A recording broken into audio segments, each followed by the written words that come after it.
కూర్చమని పిలిచినదా పిలుపు వినరా మలుపు కనరా పరుగువై పద పదరా గుండె దాటుకుని పండుగైన కల పసిడి దారులను తెరిచినదా నవ్వు తీర్చే తరుణమిదిరా కిరణమై పద పదరా ఏమి వదిలి అటు కదులుతోందమది మాటకైనా మరి తలచినదా నిశితనమై నిజము ధనమై పరులకై పద పదరా మరలి మరల వెనుదిరుగనన్న చిరునవ్వె నీకు తొలి గెలుపు కదా మనసు వెతికే మార్గమిదిరా మంచికై పద పదరా లోకం చీకట్లు చీల్చే ధ్యేయం నీ ఇంధనం ప్రేమై వర్షించని ఈ ప్రాణం సాయం సమా. ఇప్పుడు భారతీయ జనతా రాష్ట్ర ప్రధాన కార్యదర్శి రమేష్ నాయుడు గారిని ఒక నిమిషం 2 నిమిషాలు కోరుతున్నాను. మాధవ్ గారు కూడా ఒక 5-10 నిమిషాలు వచ్చేస్తారు.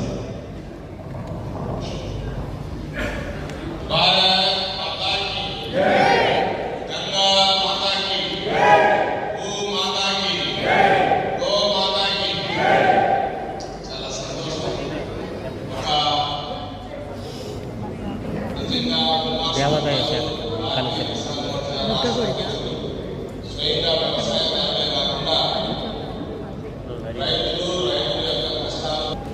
ఈ రాష్ట్రంలో రైతులకు ఏ సమస్య వచ్చినా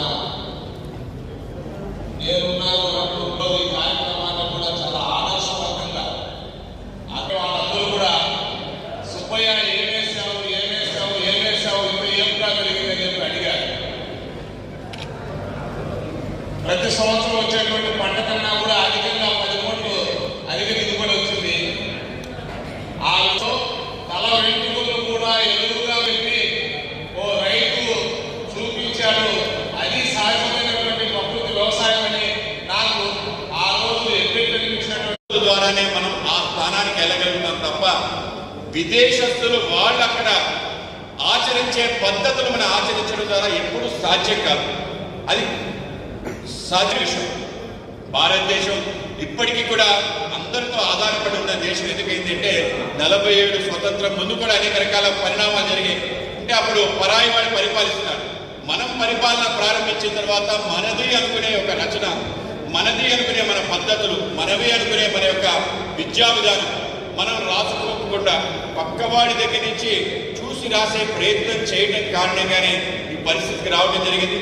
నాకు మీ అందరిలాగే నాకు కూడా అనేక మంది ప్రేరణాకర్తలు, ముఖ్యంగా